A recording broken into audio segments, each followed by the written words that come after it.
chapitre 11, versets 1 à 4. Je ferai la lecture dans la nouvelle édition de Genève. Il y avait un homme malade, Lazare de Béthanie, village de Marie et de Marthe, sa sœur. C'était cette Marie qui oignit de parfum le Seigneur et qui lui essuya les pieds avec ses cheveux. Et c'était son frère Lazare qui était malade.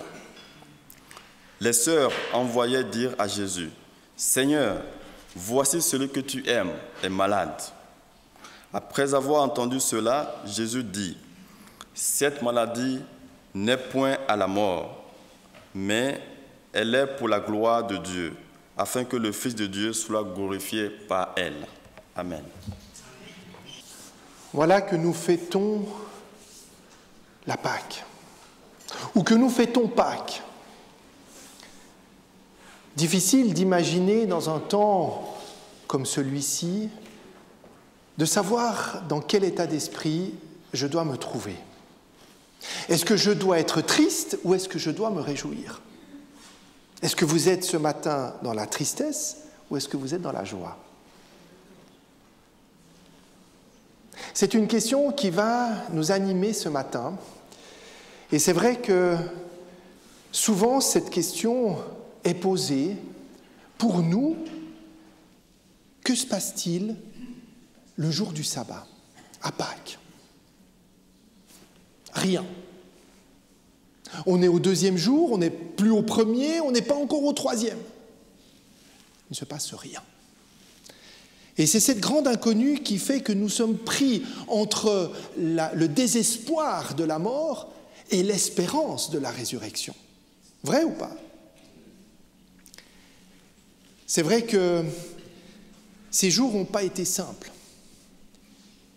Nous célébrons la Pâque et voilà que notre frère s'endort. Voilà qu'une famille est endeuillée. Voilà qu'on apprend le décès soudain d'un homme dans la force de l'âge. Comment mettre des mots lorsque la mort vient si brusquement frapper à notre porte, de manière si inattendue et si violente? C'est face à cette incompréhension et aussi cette inconnue de la mort que s'ouvre alors pour nous un mystère. Et ce mystère, c'est celui de Pâques. Commémoration de la mort, mais aussi commémoration de la résurrection. Souvenir de quelque chose de douloureux et vie dans celui qui revient. Mes amis, comment comprendre un tel mystère? Nous allons prendre ce matin ensemble une histoire qui est profonde de sens. C'est celle dont Gabin nous a lu le début, qui se trouve dans l'évangile de Jean, au chapitre 11. Le titre commun, c'est « Jésus ressuscite Lazare de Béthanie ». Alors je vous invite à prendre ce texte avec moi. Je vous invite à ouvrir vos Bibles, à prendre vos tablettes ou vos smartphones, et nous allons ensemble essayer de voir comment à travers ce texte nous pouvons comprendre, autant que ce soit possible, ce mystère de Pâques. Pris encore une fois entre quelque chose de dramatique et quelque chose de magnifique, entre la mort et la résurrection. Oui, parce que nous devons nous rappeler ce matin que le Dieu auquel nous croyons, ce n'est pas le Dieu des morts, mais bien le Dieu des vivants. Et c'est bien pour nous apporter cette vie en plénitude qu'il est venu parmi nous. Ne l'oublions pas. Voilà que nous sommes quelque part au-delà du Jourdain. Jésus, après avoir affirmé sa divinité, avoir commencé à parler de cette unité entre le Père et lui, il se retire, nous dit le texte Jean 10 au verset 40, il se retire au-delà du Jourdain, dans le lieu où Jean avait d'abord baptisé. Jésus se met en retrait avec ses disciples. Et voilà qu'au milieu de cette rencontre, eh bien, quelqu'un vient dire à Jésus, « Celui que tu aimes est malade. » Voilà que Jésus apprend que Lazare, son ami, est malade. Lazare, ce n'est pas n'importe qui. Lazare, c'est l'ami fidèle. C'est le frère de Marthe et de Marie. D'ailleurs, Jean prend le soin de nous expliquer qui est Marthe et plus spécifiquement qui est Marie, celle qui lui essuie les pieds avec ses cheveux. Ce qui est intéressant, c'est que cette scène n'est pas décrite avant que Jean en parle, elle est décrite après. Donc Jean prépare déjà la suite pour ses lecteurs. Alors Jésus sait très bien, il n'a même pas besoin de dire « Celui que tu aimes est malade ». Ce n'est pas Lazare est malade, c'est celui que tu aimes. Voilà que Jésus est interpellé parce que son ami intime va mal. Il nous est dit que cette histoire de Lazare marque un des temps les plus forts du ministère de Jésus. C'est d'ailleurs, certains considèrent d'ailleurs que c'est avec Lazare, ou en faveur de Lazare, que Jésus va accomplir le plus grand et le plus beau de ses miracles. Il va le faire au nom d'une amitié, mais nous le verrons, bien au-delà. Mais que répond Jésus lorsqu'on vient lui dire que son ami est malade? Lazare n'est pas encore mort à ce moment-là. Jésus va avoir une phrase très interpellante. Il entend cela et dit « Cette maladie n'est point à la mort, mais elle est pour la gloire de Dieu, afin que le Fils de Dieu soit glorifié par elle. » Jésus entend bien que Lazare est malade. Lui commence déjà à faire un lien avec la mort, alors que Lazare n'est pas encore mort, et il va dire cette maladie n'est point à la mort, mais elle est pour la gloire de Dieu. Mes amis, il faut ce matin que nous gardions en tête, parce que la clé de tout ce qui va être dit maintenant dépend de cette phrase-là. La gloire de Dieu à travers l'action du Fils. Le texte continue en disant que Jésus aimait Marie et Marthe. Il aimait Marthe et sa sœur et Lazare. Et il les aimait tellement que quand il a appris la maladie, qu'est-ce qu'il fait? Rien. Enfin, je ne sais pas, si vous apprenez que quelqu'un de vos amis est malade, qu'est-ce que vous faites? La première chose que vous faites, vous laissez tout tomber, vous partez. Surtout lorsque vous savez qu'il en va peut-être de la vie de votre ami. Et Jésus sait très bien que la vie de son ami est en jeu. Alors, non seulement Jésus ne se précipite pas, mais Jésus va attendre 2 jours avant d'intervenir. On pense d'ailleurs on estime que le lieu où se trouvait Jésus se trouve entre 8 et 10 heures de marche de Béthanie. Quasiment une journée.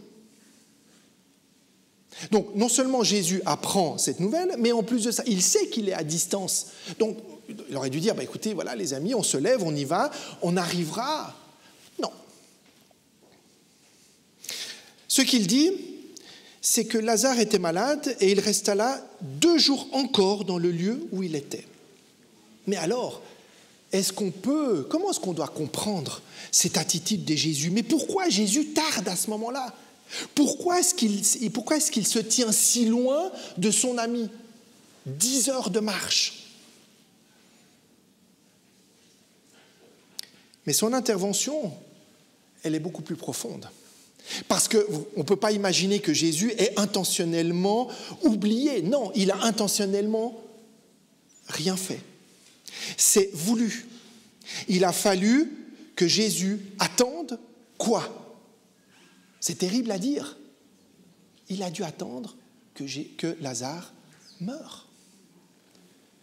Mais quand on lit ce texte, on peut se dire, mais c'est impossible.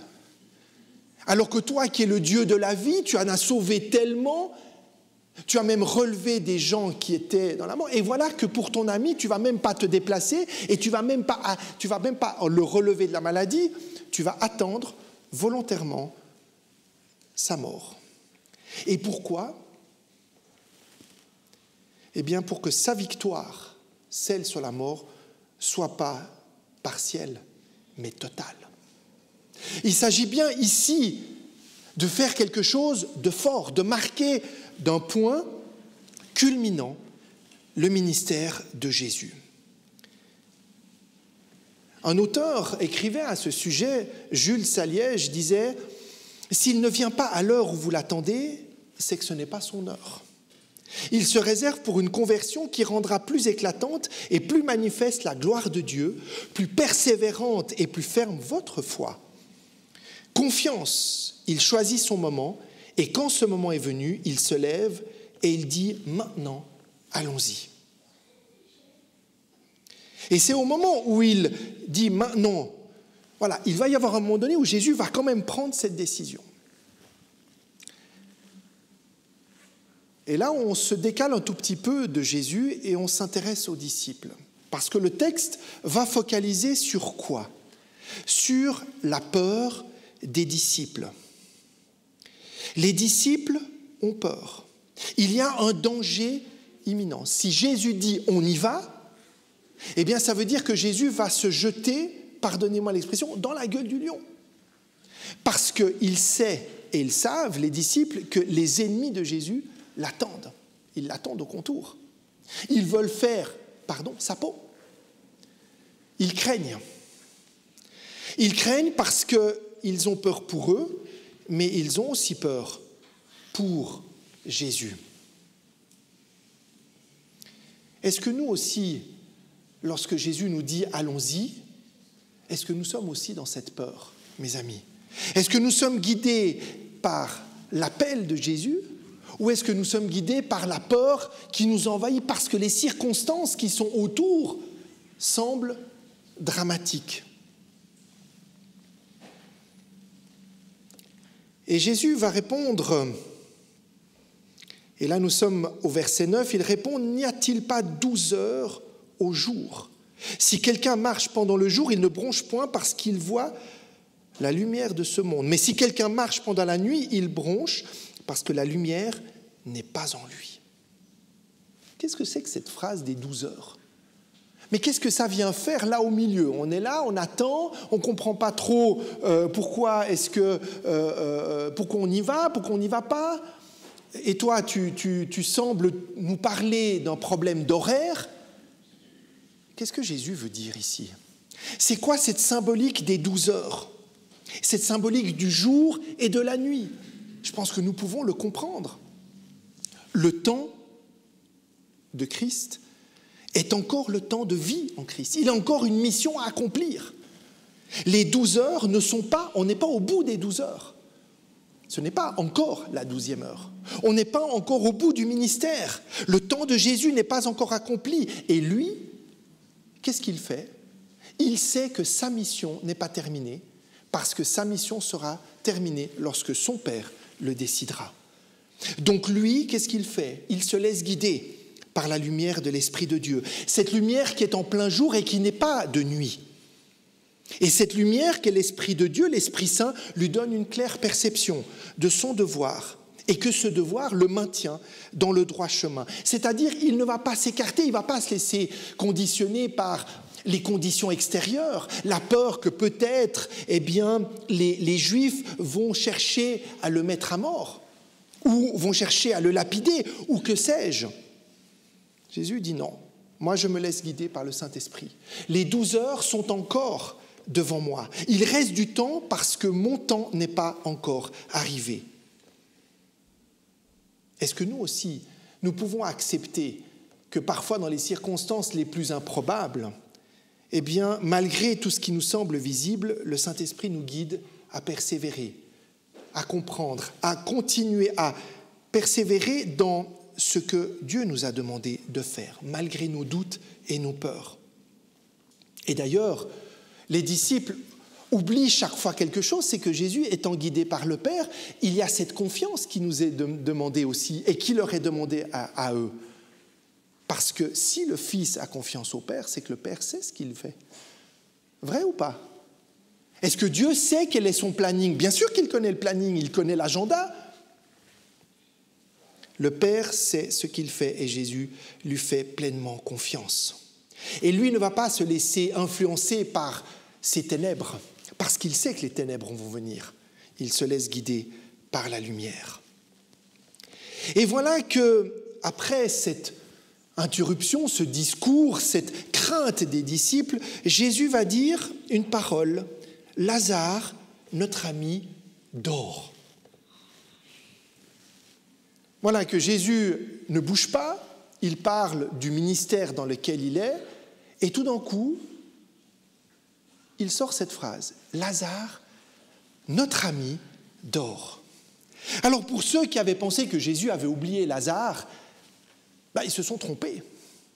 Parce que finalement, Jésus non seulement s'en souvient, mais il rappelle que c'est un ami. Que cet ami-là est proche, que cet ami est intime, que cet ami est beaucoup, et peut-être bien plus pour lui. Non, mes amis, lorsque nous avons le sentiment que Jésus nous oublie et qu'il prend du temps pour nous répondre, ce n'est pas qu'il nous a oubliés, c'est qu'il a un plan. C'est que dans son cœur, nous sommes toujours présents. Il voit nos difficultés, il voit les détresses et il sait que son ami Lazare est malade. Et maintenant, il va dire d'ailleurs que non seulement il est malade, mais il dort. Alors là, grand débat. Il dort ou il est mort ? Intéressant. D'ailleurs, on a une petite leçon de théologie ici que Jésus va faire sur la question du sommeil. Il y a une confusion volontaire que Jean va mettre dans le texte entre le sommeil, il dort, et la mort. D'ailleurs, les disciples vont même penser que Lazare s'est endormi, dans le sens de dormir. Et Jésus va être très clair. Au verset 14, il va dire « Lazare est mort ». Il n'y a pas de doute possible. D'ailleurs, la phrase, comme elle est construite, indique bien que la mort ici est irrévocable. Il ne s'agit pas d'une espèce de pseudo-mort, il s'agit d'une vraie mort. Lazare n'est plus. Parce que si Lazare dort, eh bien tout ce qui va suivre n'a plus de sens. Puisque finalement, s'il dort, il suffit de le réveiller. Non, il est véritablement mort. La mort est réelle, elle n'est pas figurative. Jésus la présente comme pourtant un sommeil. Vous voyez le paradoxe, c'est que Jésus confirme que Lazare est mort, mais en même temps il va dire, et c'est Paul qui reprendra souvent cette expression, que la mort est un sommeil. Elle est à la fois irrévocable, mais elle est aussi un appel au réveil. Et Jésus va dire quelque chose de très surprenant ici. Après avoir dit que Lazare est mort, il va dire « Et à cause de vous », au verset 15, « afin que vous croyiez, je me réjouis de ce que je n'étais pas là. » Super. Alors, Jésus est en train de nous dire que tu es content qu'il soit mort, que tu as fait exprès d'attendre 2 jours, et en plus de ça, tu veux nous donner une leçon. Mais quelle leçon ? Celle de laisser tomber ses amis ? Non. Celle de peut-être vouloir exprimer quelque chose à travers le sommeil et la mort ? Non. Ou peut-être oui. Non, ce que Jésus veut dire ici, c'est que Jésus a quelque chose à apprendre à ses disciples à travers cette mort. Et à travers ses disciples, c'est à nous qu'il veut apprendre ça. Il veut éduquer. Il y a un but spirituel derrière cet acte. Il cherche, plus que Marthe et Marie d'ailleurs, on va s'intéresser à elles dans un tout petit moment, mais il a besoin d'apprendre quelque chose. Et il va dire quoi ? Afin que vous croyiez. Mais que vous croyiez quoi ? Ou plutôt, qui ? Et c'est ça qui va nous tenir en haleine. C'est vrai que la mission du Christ d'alors et d'aujourd'hui, elle répond à un objectif qui nous dépasse, qui dépasse aussi les désirs et les attentes des hommes. C'est vrai que nous avons notre agenda, nous avons notre attente, mais Jésus a le sien. Il s'agit encore une fois de la gloire de Dieu, et afin que le Fils de Dieu soit glorifié à travers son ministère. C'est comme un rappel ici pour que nous n'oublions pas que Jésus ne serait pas là bien longtemps. Jésus, d'ailleurs, quelques jours après, c'est lui qui allait vivre ce que nous sommes en train de vivre avec Lazare. Donc, ce que Jésus est en train de faire, c'est d'apprendre à ses disciples à comprendre ce qui va se passer. À travers Lazare, il y a quelque chose, et nous le verrons, quelque chose qui dépasse Lazare et qui concerne bien le Christ. Parce que le berger, il veut rester berger. Parce que l'enseignement qui est donné pour Lazare doit aller au-delà et doit perdurer au-delà de Lazare, de Jésus même, et qui doit rester dans le cœur des disciples pour qu'ils comprennent véritablement ce qui se passe. Pour que nous croyions aujourd'hui encore, pour que eux croient à l'époque, mais pour que nous croyions encore et que notre foi demeure ferme aujourd'hui sur la mission de Jésus. Oui, le berger est toujours là. Cette foi qui était demandée aux disciples, alors qu'ils comprennent probablement rien ou pas grand-chose, eh bien c'est celle qu'il va mettre à l'épreuve maintenant. Et ce qui est très intéressant ici, c'est que tout d'un coup, Jean nous cite Thomas. Et la phrase de Thomas, c'est « Allons-y aussi afin de mourir avec lui ». Bon, bah, écoute Jésus, je ne comprends pas tout. Je ne sais pas trop ce que tu veux nous enseigner, mais si tu veux qu'on meure, ben, on mourra avec toi. C'est quoi cette phrase ? Pourquoi est-ce que Jean cite Thomas ici ? Il n'est probablement pas le seul à avoir parlé, mais alors Jean veut mettre quand même en évidence ici, finalement quoi ? La résignation de Thomas. Thomas, il dit, bah, écoute, on sait que tu vas au danger, bah, écoute, et même à la mort, bah, on vient avec toi, quoi. C'est intéressant de voir comme Thomas, finalement, ne comprend pas cette dimension de la foi. Lui, il lui faut du concret, du palpable. Donc lui, quand ce n'est pas concret, ok, bah on y va, on verra. Hein ? Mais il n'a pas compris. Est-ce que nous aussi, nous sommes fatalistes devant les événements et devant la mort ? Est-ce que nous sommes simplement attentistes du retour de Jésus ou est-ce que nous marchons confiants, sachant que c'est Jésus qui va au combat et pas nous ? C'est intéressant parce que là, c'est Thomas qui dit « bon, bah allons-y, quoi ». Non, enfin, Thomas, ce que tu aurais à dire, c'est « nous, on va te suivre, parce que c'est toi qui vas y aller ». Et là, Thomas, il s'approprie ce drame qui va se préparer. À la suite de cet épisode, de cette discussion, eh bien, on nous dit que Jésus est arrivé et qu'il avait trouvé que Lazare était depuis 4 jours dans le sépulcre. Il s'en est passé du temps, il s'en est passé des choses. Il y a déjà eu une cérémonie, il y a déjà eu des larmes, il y a déjà eu des pleurs, il y a déjà eu tout un moment bouleversant. Et Jésus, il était où ? Et pourtant, ami proche de la famille, pas là. Le grand présent était le grand absent. L'aimé de la famille n'était pas là. Imaginez une cérémonie où vous attendez celui que vous savez qu'il est important qu'il soit là, et il n'est pas. Et le texte nous donne même un détail intéressant, c'est que Jésus ne va pas aller directement à Béthanie, il va rester en dehors de la ville. Jésus se met encore en retrait. Il ne va pas directement courir dans les bras de Marthe et de Marie, les prendre et les réconforter. Non, du tout. Lisez le texte. Lorsque Marthe apprit que Jésus arrivait, elle alla au-devant de lui. Encore une fois, mais pourquoi ce n'est pas toi, Jésus, qui va vers elle ? Pourquoi ce n'est pas toi qui cours pour les consoler ? C'est elle qui doit venir vers toi. Non seulement tu t'es fait attendre, mais en plus de ça, c'est nous qui devons aller vers toi. Alors oui, c'est vrai que Marthe et Marie ne sont pas seules, elles sont entourées de tous ces Juifs qui sont là pour pleurer avec elles.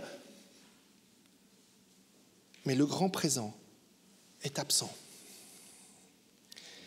Et là commence le récit de Marthe, de la rencontre de Jésus avec Marthe et ensuite avec Marie. Alors on retrouve le tempérament de ces deux femmes, une active, un peu rentre dedans, et puis Marie qui est en retrait. Marie qui reste à la maison. Marie qui vit son deuil toute seule. Et Marthe qui va au-devant de Jésus, pas forcément pour lui faire une grosse accolade. Qu'est-ce qu'elle lui dit ? Seigneur, si tu avais été ici, mon frère ne serait pas mort. Bon, ça a le mérite d'être clair. Jésus, on ne sait pas trop pourquoi tu n'es pas venu. On ne comprend pas. On ne comprend pas pourquoi tu as attendu. Et d'ailleurs, si tu étais venu, eh bien, il ne serait pas mort. Et ce qui est magnifique ici, c'est que Jésus reçoit la parole de Marthe. Il ne lui fait pas de reproche. Il entend sa souffrance, mais il va demander à Marthe quelque chose de très difficile, comme il va demander à Marie d'ailleurs, dépassez ce que vous voyez, dépassez ce que vous comprenez, ce que vous croyez voir et ce que vous croyez comprendre. Je vous demande de me faire confiance et je vous demande de regarder maintenant ce que je vais faire. Il faut voir au-delà de la souffrance et de la mort. Mais est-ce possible dans ces moments-là ? Bien sûr que nous avons envie de croire en l'espérance parce que nous avons l'histoire de 2000 ans de foi derrière nous. Mais Marthe et Marie, elles ont quoi ? Nous sommes invités à penser ce que Jésus prépare. Pas seulement pour moi, mais aussi pour mon prochain. Parce que Jésus veut marquer un grand coup là. Pas simplement pour Lazare, mais pour tous. Il demande de dépasser la simple problématique personnelle, si vous me passez l'expression, pour en faire un acte global. Et c'est là où Jésus va dire quelque chose à Marthe qui est exceptionnel. Et ce passage de la discussion, cet échange entre Marthe et Jésus, c'est un moment bouleversant. Parce que Jésus va dire quelque chose de très fort. Il va dire « Je suis la résurrection et la vie ». On pourrait s'arrêter, mes amis, et méditer sur ce simple « Pardonnez-moi, je suis ». On n'a même pas besoin de lire le mot résurrection et vie parce que le « je suis » suffit. Ce « je suis », nous l'avons déjà entendu. Et Jean nous le donne plusieurs fois. Je suis le pain de la vie. Je suis la lumière du monde. Je suis le bon berger. Je suis le chemin, la vérité et la vie. Je suis le vrai cep. Mais aussi, et si on sort du livre de Jean, quel est ce « je suis » ? Il nous rappelle quand même quelque chose de très fort.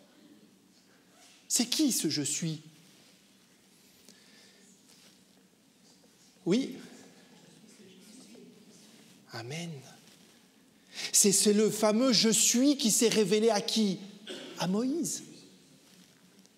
Il dit « je suis celui qui est » ou « je serai celui qui sera ». Ce « je suis », c'est celui qui se révèle dans le buisson ardent. Ce « je suis », c'est Dieu.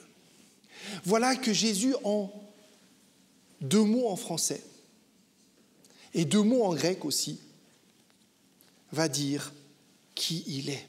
Ce ego eimi en grec. Je suis. Il est Dieu. Et là, c'est Dieu qui parle, ce n'est pas l'humain qui parle, c'est Dieu qui s'adresse à nous à travers ces mots. Voilà que Jésus se révèle comme étant, une fois encore, celui qui représente totalement Dieu. Et vous voyez dans quelle intimité il le fait ? Il le fait juste avec Marthe. Vous imaginez le cadeau ? Vous imaginez la bénédiction ? de Jésus qui se révèle dans l'intimité d'une amitié si profonde, de cette femme qui est désespérée. Il lui dit juste le plus grand secret de l'univers. Je suis. Jésus nous révèle donc le Père. Il révèle sa relation intime et personnelle dans ce « je suis » avec son Père. Tout nous rappelle donc dans l'Évangile ce rapport d'interdépendance et d'unité, comme Jean va d'ailleurs tellement magistralement le révéler dans Jean 17. C'est par son attachement au Père que Jésus peut dire « je suis ». Il n'est rien sans son Père. Et c'est parce qu'il y a cette communion forte entre le Père et le Fils, entre celui qui a choisi de se dépouiller et son Père, que celui qui s'est fait le serviteur de tous peut dire « je suis ». Et c'est d'ailleurs celui qui dira qu'il est le chemin qui mène au Père, qu'il est la vérité et la vie. Et c'est d'ailleurs intéressant de relever, et je vous laisserai méditer là-dessus aussi, que la vie vient après la résurrection et pas avant. La vie vient après la résurrection. On est vivant après et pas avant. Et voilà que Jésus, une fois qu'il a dit ça, il va poser une question banale, mais tellement profonde. Crois-tu cela ? Enfin, je souris parce que j'imagine Marthe qui entend ces mots tellement forts et incroyables. Et Jésus lui pose une question comme si on parlait de quelque chose de parfaitement anodin. Il vient de lui révéler le mystère, il vient de se révéler comme étant Dieu en face d'elle. Il lui dit, est-ce que tu crois ça ? Alors je ne sais pas ce que j'aurais répondu, probablement j'aurais dit quelques mots absurdes. Et Marthe va faire une déclaration qui est juste bouleversante. Oui, Seigneur, je crois que tu es le Christ, le Fils de Dieu, qui devait venir dans le monde. Vous avez remarqué que Marthe, ici, ne répond pas à la question de la résurrection. Elle ne répond pas vraiment à ce que Jésus a dit. Vous avez remarqué ça dans le texte ? Elle répond à côté. Parce qu'en fait, pourquoi ? Parce qu'elle ne comprend pas. Et comment pourrait-elle comprendre ? Quand Jésus dit « je suis la résurrection et la vie », elle dit « oui, je sais, que je crois que tu es le Christ, le Fils de Dieu, qui devait venir dans le monde. » Enfin, il n'y a pas de lien entre la réponse et la question. Et pourtant, ce que Marthe va répondre, c'est le premier credo. C'est cette grande force de dire « je crois ». Oui, Seigneur, je crois. Je ne comprends pas, je ne sais pas, ça me dépasse. Mais je crois. Ce n'est pas l'homme naturel qui a besoin d'éléments tangibles. Ce n'est pas l'homme naturel qui comprend la vie en termes d'espace et de temps. Non, ici, c'est l'homme spirituel. C'est l'humain spirituel qui parle en Marthe et qui lui fait dire les mots qui probablement la dépassent elle-même. Parce que Marthe va décrire quelque chose qui ne peut être ni prouvé, ni expliqué. Et voilà qu'après cette réponse de la foi de Marthe, elle est exemplaire. Elle est exemplaire dans la bouche de cette femme qui avait besoin de comprendre, qui était probablement révoltée. Est-ce qu'elle avait compris ? Non. Est-ce qu'elle peut l'expliquer ? Certainement pas. Mais elle sait que sa foi est en Christ. Elle sait que Jésus peut tout faire. Elle reconnaît sa limite, elle reconnaît son impuissance et elle reconnaît sa grandeur à lui. Et voilà qu'après cet épisode, Jésus va rencontrer qui ? Marie. Marie, elle, on a l'impression qu'elle, c'est son habitude. Qu'est-ce qu'elle fait ? Elle se jette aux pieds de Jésus. D'ailleurs, ce passage est très fort parce que ce passage est sans voix. Il n'y a pas un mot. Il n'y a pas un mot, mais il y a des larmes. Et voilà qu'après avoir confronté avec Marthe, Jésus se trouve avec Marie dans un moment d'intimité extraordinaire, dans un moment de silence, j'ai presque envie de dire solennel. Qu'est-ce qu'il voit ? Il voit Marie qui est effondrée de chagrin. Elle tombe à ses pieds, elle est au désespoir, mais elle a foi en lui. Est-ce que nous savons, mes amis, des moments nous taire ? Oui, nous savons nous taire, mais est-ce que nous savons accepter ce silence de nos larmes quand nous ne comprenons pas ? Quand on perd un papa si jeune, est-ce qu'il y a des mots ? Non, il n'y a pas de mots. On est désemparé, on est perdu. Et là, ces deux simples mots en français, Jésus pleura. Alors ceux qui aiment bien les énigmes bibliques, on le connaît. C'est le verset le plus court en français de la parole. Mais c'est quoi ces pleurs ? Pourquoi est-ce que Jésus pleure ? Vous vous êtes déjà demandé pourquoi est-ce que Jésus pleurait ? Alors il y a plusieurs explications. Est-ce que Jésus pleure ? Il peut pleurer pour plusieurs choses. Il pleure parce qu'il voit Marthe et Marie, bien sûr. Est-ce qu'il pleure parce qu'il a perdu un ami ? Bien sûr. Mais il peut pleurer aussi parce qu'il voit que ceux qui entourent Marthe et Marie, eux, ils ont le cœur endurci. Ils ne comprennent pas. Il voit l'hypocrisie de ces gens qui sont autour d'elle et il est en colère. Mais je crois que les pleurs, les larmes de Jésus, c'est bien plus que ça. Ce sont des larmes de colère. D'ailleurs, en grec, le mot pleurer, c'est exprime de la colère. Ce n'est pas des larmes de tristesse. Ce sont des larmes de colère parce que Jésus est en colère. Il est en colère contre quoi ou contre qui ? Peut-être contre ces hommes qui ne comprennent rien, ou bien peut-être est-il en colère devant la puissance du mal. En colère devant la mort, en colère devant ce qui affecte depuis tellement de siècles, pour ne pas dire de millénaires, la vie des hommes et des femmes. Voilà que Jésus, et le texte est très fort, parce que au verset 38, si vous regardez le texte, il est mis « Jésus frémissant de nouveau en lui-même ». Le mot « frémir » exprime une fois encore la colère de Jésus. Jésus n'est pas simplement triste, mes amis, et ça, il faut vraiment bien le comprendre. Et cette colère, et nous l'avons vu il n'y a pas longtemps, cette colère, pardonnez-moi, elle est divine. Jésus n'accepte pas ce qui se passe. La mort est inacceptable. Je me rappelle, il y a quelques années, j'avais eu l'occasion de rencontrer M. Edmond Pittet, vous connaissez peut-être, les pompes funèbres générales, grand patron. Homme de foi, homme engagé. Et on parlait de la mort et il me disait, la mort, je la côtoie tous les jours et pourtant, je ne l'accepterai jamais. Je ne m'y ferai jamais. Non, mes amis, la mort, c'est pas beau. Mais malgré ce qu'on essaie de nous dire, qu'on essaie d'y mettre tout ce qu'on veut, la mort, c'est la mort. Alors, je ne veux pas plomber l'ambiance, mais c'est la réalité. Et Jésus ne l'accepte pas, cette mort. Il la refuse. Et c'est bien parce qu'il la refuse. Et bien parce que tout ce qu'il va faire, c'est pour la combattre. Et combattre l'auteur de la mort.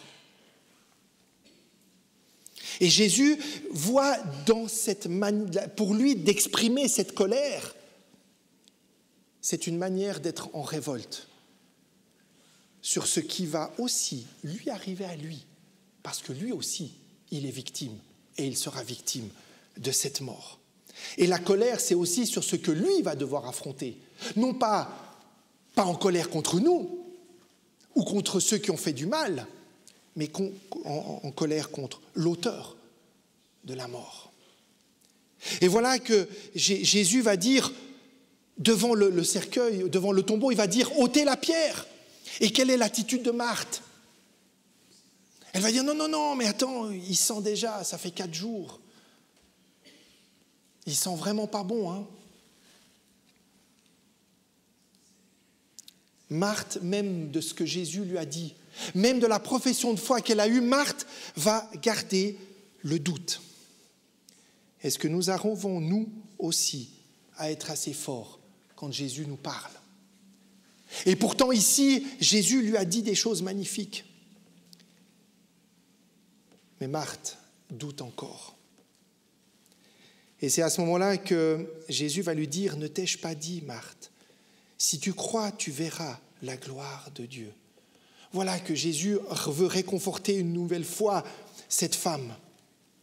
Et à la suite de ça, il va faire quoi? Il va lever les yeux et il va prier. Il aurait pu faire le miracle comme ça. Est-ce qu'il avait besoin de prier son Père?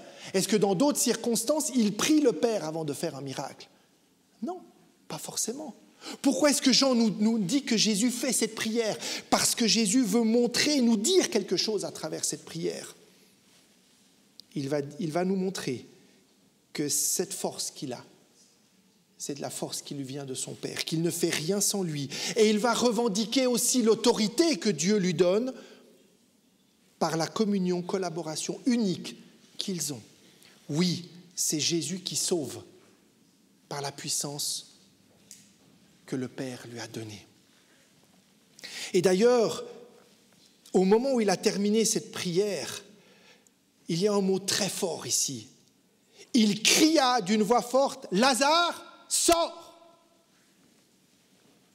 Ce n'est pas un petit mot comme ça, c'est un cri. C'est comme si toute la colère de Jésus, dans ce cri, était manifestée. Et c'est aussi un cri de force, mais c'est aussi un cri d'autorité. Nous rappeler aussi que ce cri, eh bien, c'est aussi le son dont Paul nous parle dans les Thessaloniciens, qu'elle disait « Car le Seigneur lui-même a un signal donné, à la voix d'un archange et au son de la trompette de Dieu descendra du ciel et les morts en Christ ressusciteront premièrement. » Ça ne sera pas juste un petit bruit quelque part au fond des bois, ça sera un cri fort au son de la trompette de Dieu. Je ne sais pas qu'est-ce que ça fera comme bruit, mais en tout cas, il faut croire que même les morts se réveilleront. Et là, Jésus va faire un signe très fort, qui est exprimé d'une telle sobriété par Jean, mais c'est le signe de la résurrection. Voilà qu'on nous fait un compte-rendu de ce miracle qui est très succinct d'ailleurs. On nous dit que Lazare est sorti, il était enveloppé d'un linge, il avait les mains liées de bandes et le visage enveloppé.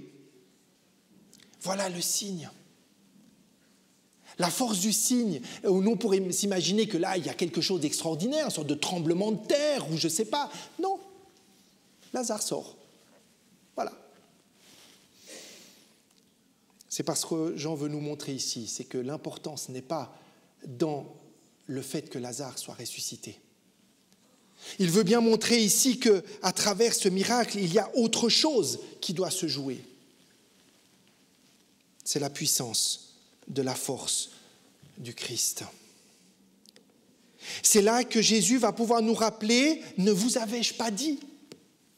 Et c'est là aussi que nous nous rappelons que cette maladie n'est pas à la mort, mais elle est pour la gloire de Dieu, afin que le Fils de Dieu soit glorifié par elle. Oui, Lazare va sortir. Et vous avez remarqué que Lazare, pour un mort, il ne dit pas un mot. Il n'y a pas un mot. On ne va même pas entendre un mot. D'ailleurs, Lazare, on ne sait même pas, voilà, il ne dit rien. Il est souvent présent, mais il ne dit rien. Et peut-être que si Lazare ne dit rien, c'est peut-être aussi pour que nous puissions nous voir dans Lazare. Ce Lazare devient quasiment un anonyme. C'est anonyme que nous pouvons être dans une approche de résurrection universelle. Mais voilà que, après ce moment excessivement fort qui a dû laisser les gens béats, ne sachant pas comment comprendre, il y a un drame qui se joue en coulisses. Le texte nous parle à la suite du fait que plusieurs Juifs qui étaient venus crurent en lui. Mais quelques-uns d'entre eux allèrent trouver les pharisiens et leur dire ce que Jésus avait fait. Oui, mes amis, après ce moment incroyable, un autre drame bien plus fort est en train de se préparer. Nous sommes 6 jours avant la Pâque, 6 jours avant le calvaire que le Christ lui-même va vivre. Et nous nous rappelons ici que lorsque nous célébrons la Pâque et que nous nous heurtons à ces incompréhensions entre la joie attendue et le désespoir vécu, nous sommes au milieu. Nous sommes au milieu entre ce temps de ce qui a été difficile et ce temps que nous savons victorieux. Et j'aime me rappeler que ce texte-là n'est pas pour parler de Lazare, mes amis. Il est même peut-être même pas là pour parler de la foi de Marthe et de Marie, et pourtant, à travers elles, des choses magnifiques sont dites. Non, ce qui nous est dit ici, c'est que le Fils doit être glorifié par la mort et sa victoire sur la mort. Et Paul nous rappelle dans les Corinthiens que Christ est mort pour nos péchés, qu'il a été enseveli, qu'il est ressuscité le 3e jour. Et Paul va tout de suite reprendre en disant que si l'on prêche que Christ est ressuscité des morts, pourquoi quelques-uns parmi vous disent-ils qu'il n'y a point de résurrection des morts ? S'il n'y a point de résurrection des morts, dit-il, Christ non plus n'est pas ressuscité. Si Lazare n'est pas mort de sa vraie mort, il n'y a pas de résurrection. Et si Christ est ressuscité, c'est qu'il est bien passé par le séjour des morts. Et Paul va ajouter, si c'est dans cette vie seulement que nous espérons en Christ, nous sommes les plus malheureux de tous les hommes. Mais il ajoute, maintenant en Christ est ressuscité des morts. Il est le prémisse ou les prémices de ceux qui sont morts. Et comme tous meurent en Adam, de même, tous revivront en Christ. Rappelons-nous que cette mort de Lazare est un enseignement. Rappelons-nous que c'est quelque chose qui nous est enseigné à nous pour que nous voyions au-delà du miracle. Que nous puissions comprendre quelque part que ce qui a été vécu avec Lazare va être quelque chose qui va nous apprendre comment comprendre ce qui va se passer pour Jésus. Et je vais peut-être vous surprendre ici par cette expression, mais je vois dans cette scène de Lazare une sorte de répétition générale. Voilà que Jésus va pouvoir expliquer chaque étape de la maladie, de la mort et de la résurrection. Il ne pourra plus le faire quand lui sera concerné. Alors que fait-il ? Il prend un exemple qu'il fait quelques jours avant son exemple à lui. Il nous montre comme un enseignant. Et c'est ça la leçon que nous devons retenir. Jésus est victorieux, mais il veut que nous gardions cette foi et cette confiance. Il y a plein de parallèles entre la résurrection de Lazare et la résurrection de Jésus, entre l'évangile, le chapitre 11 et le chapitre 20. On parle du tombeau, on parle du rôle des disciples et des femmes, de la description du tombeau, des bandelettes, du suaire. Et pourtant, la résurrection de Lazare n'est que l'ombre et l'anticipation imparfaite de la résurrection de Jésus. Parce que la résurrection de Jésus doit être comprise comme le retour définitif auprès du Père. Oui, parce que mes amis, finalement, Lazare, il a quand même fini par mourir. Donc finalement, ce n'est pas tant sur Lazare que nous devons nous concentrer. Et c'est étonnamment sur les mots que Jean va donner à Caïphe que se trouve finalement l'épilogue de ce passage-là.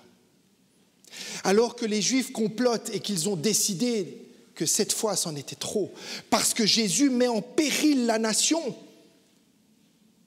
Si nous le laissons faire, dit-il, tous croiront en lui et les Romains viendront détruire notre ville. Ce Jésus devient dangereux. ce Jésus est devenu une pierre d'achoppement. Alors qu'il est la pierre de l'angle, il devient la pierre d'achoppement. Et Caïphe va dire quelque chose d'assez incroyable. Que certains ont vu comme une prophétie. Et ce n'est pas. Et il va dire d'ailleurs, il faut qu'un meure, un seul meure pour le peuple, et que la nation entière ne périsse pas. Et au verset 52, et ce n'était pas pour la nation seulement, c'était aussi afin de réunir en un seul corps les enfants du Dieu dispersés. Vous saisissez la puissance de ces mots ? Caïphe ne comprend pas ce qu'il est en train de dire. Il parle, lui il pense qu'il veut sauver la nation juive. Or ici, ce que Jésus va faire, c'est que par sa mort et sa résurrection, il va rassembler tous les enfants de Dieu en son nom. Oui, que nous puissions, mes amis, dès lors nous laisser conduire par le mystère de Pâques, qui nous fait comprendre que la mort si redoutée n'est finalement plus qu'un sommeil, alors que s'illumine pour nous la véritable mission de Jésus-Christ, nous donner la vraie vie et nous la donner en plénitude. Si nous toutes et tous qui avons reçu la lumière de la foi, que la grâce de Jésus-Christ continue de faire vivre en nous la semence de l'espérance en la résurrection, et qu'avec tous les chrétiens dans le monde, mes amis, nous puissions au 3e jour crier « Oui, Jésus est vivant, il est bien vivant. » Amen.